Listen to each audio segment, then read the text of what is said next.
Kia ora everyone, and welcome back to Humankind. Today I'm going to update you on what we know about Humankind's next patch update and some other information moving forward. I've got some gameplay in the background, a very spicy harappa into some really productive cultures. But this isn't about that, it's about updates. I've got 5 things that I'd like to cover off. The first is mod tools, and the day 1 mod is second. Then the balance patch updates that we're likely to see, then some broader game updates, and finally the Mac version release. And when do we expect this patch to release? Now I should note, most of the information in this video that I'm going to talk about has been taken from the Humankind forums, or maybe various places like Twitter or their official YouTube live streams. I try and watch all of them and keep as up to date as possible. If, however, I'm talking about anything speculative, I'll be sure to let you know that I'm guessing rather than basing it on fact. Anyway, let's jump straight in, and I think actually we should start with something spicy, and that is the modding tools and the day 1 mod update. Okay, so the developers have said basically that Humankind didn't launch with modding tools. Now, many of you may know that Humankind has a pretty brilliant map editor. I've really enjoyed playing the custom maps, and while it still has a little bit of work to go in terms of ironing it out and making it work properly, it's there and it's in the game. The mod tools are not. However, and I quote the developers, they say that they're, quote, focusing on modding tools first to put a version of the tools into our hands as soon as possible, paraphrasing slightly there. The idea here is that basically there will be inbuilt modding tools, maybe with the next patch, this is speculative, but maybe the one after that. But regardless, they're going to give us that official support. Now, this actually ties into my second point, which is the day 1 mod update. In case you didn't know, on the Humankind forums, a great place, by the way, for Humankind information and really everything else to do with the game and the broader community, on the forums we'd been voting before the game's release on an official day 1 mod. We ended up voting for it to be a science fiction mod in the endless setting. That's the sort of endless legend, endless space setting that Amplitude Studios have created in their previous games. And finally, we voted that we'd like to see alien discoveries inside of the mod. I'm guessing that means you take those Neolithic era nuts that you find, and instead it's, I don't know, a crashed alien spaceship or whatever. I'm speculating there, but the point is there will be an official mod. It seems unlikely that the official mod will launch with the bare bones mod tools, because they said that they wanted to upfront those first. But I do expect we'll see it probably sometime this year, at least, in the later half of 2021 here. And it could be a really exciting mod. It's going to be official. It's going to incorporate some of the broader lore and sort of the things that Amplitude have done really well for a long time from their other endless games. So that's pretty exciting and something to look forward to. I'm really keen, actually, to see what that looks like. But moreover, I'm keen to see what the community can do once we have some real modding tools in our hands. I think that Humankind as an experience has got a lot of modding potential.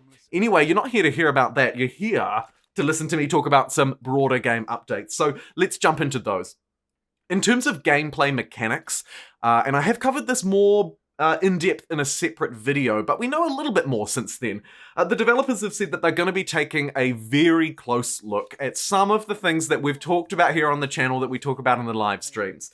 Pollution, the big one. How do we make pollution more transparent, i.e. how can you judge it better, know when it's going to end the world, for example, and every step before that, there needs to be extra transparency. And also, many people have talked on the forums, and the developers have been in on these conversations as well, about how pollution just takes effect just too late in the game.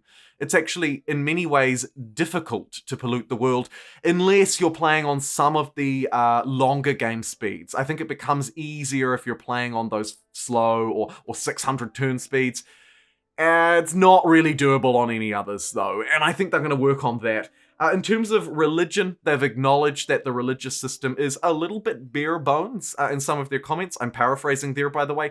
And they've acknowledged that they're going to want to sort of add a bit more detail to that as they go through. And I think that's a good thing. And just to add my 2 cents worth here, I think it would be great if we could see some more trade-offs with the religious system.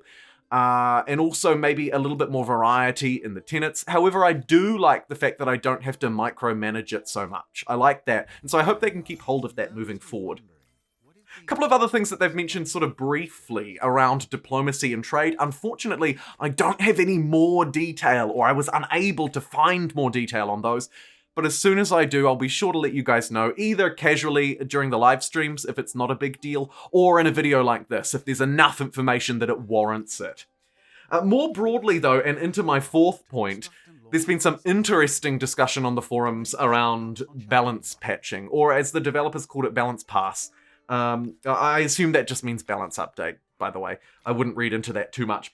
They've talked a little bit about balancing, quote, several cultures, and I think those of us who play this game regularly can probably pull a few out of the hat that might need a little bit of tweaking. Here's looking at you, Haruppans.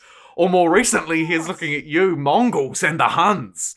I think they're a really interesting one, though, because they're quite different, so I wouldn't want to see that nuance taken out of the game. But it'll be very interesting to see how they approach that. One other thing to note here, and this sort of ties into my previous point about religion, and this was another big point of discussion recently on the forums. Religious cultures feel weak because the religious system feels uninteresting, shall we say, or basic. I actually think the religious system is very strong. Some of the tenets are so powerful. I don't think there's a lack of strength here in getting plus 20 science from your allies, or minus 25% cost on enacting civics for the rest of the game. I think it's just about sort of how the system interacts with the players. But moreover, back to the balance pass thing, religious cultures are perhaps not being picked up as often as we would like because people aren't valuing that faith input. So either the system needs to be much more transparent on how faith is impacting these things, or it needs to be overhauled a bit, and that can easily, hopefully, be tied into future updates on several cultures and more broad balancing within the franchise. Lastly here, and this is an important one, but it may only impact on roughly 5% of players. However, the second part of this will impact all of us. And it's, firstly, when will the Mac version be released? And secondly, I theorize it may be released alongside this patch and everything that I've talked about in this video. Speculation on the forums, and I will note this is just speculation, is that the patch, both the Mac release and the next update, will come out on the 17th of September. Why the 17th of September? It's a month after the game's first release. A nice point to acknowledge. Hey, we've been out for a month, here's this update, Mac players can play as well, and by the way, we've tweaked a whole load of things and added in some mod support. That is my sort of eye in the sky, my dream for this first significant patch to Humankind. We have had a couple of little ones along the way. By the way, I should note actually, there was one just yesterday or the day before that tweaked quite a few glitches that had been quite annoying. So that's really nice to see. In that first patch, we had a whole load of bug fixes, including, you know, uranium spawn rates and oil spawn rates and so on. And they've addressed a whole lot more this time. So it's really great to see them moving forward, supporting the game, and being very active on the forums as well. I would highly recommend you go and check out those forums. There is a little bit of fact in this though, and the only thing that I can the only piece of evidence that I can use to support this is when they announced the Mac version was being delayed, and that was around a month before the game's official release on August 17th, they said that, or they at least indicated that it would be a matter of weeks, not months or years, until the Mac version is released. And so that does actually sort of fit nicely with the broader theory that maybe a month after, or within Koei, of the game's first release, we'll see this update. That concludes my Humankind news and updates for today, everybody. I will be sure to update you if we have significant news via videos. Otherwise, I'll probably stick to Twitter and the YouTube channel's community page for smaller updates. Thanks very much for watching. If you haven't subscribed, I would really appreciate it. We have seen some incredible growth on the channel and huge support from channel members, super chat donors, and everybody tuning into the live streams and, of course, engaging with my videos. Thanks everybody, and I'll see you next time. Bye-bye.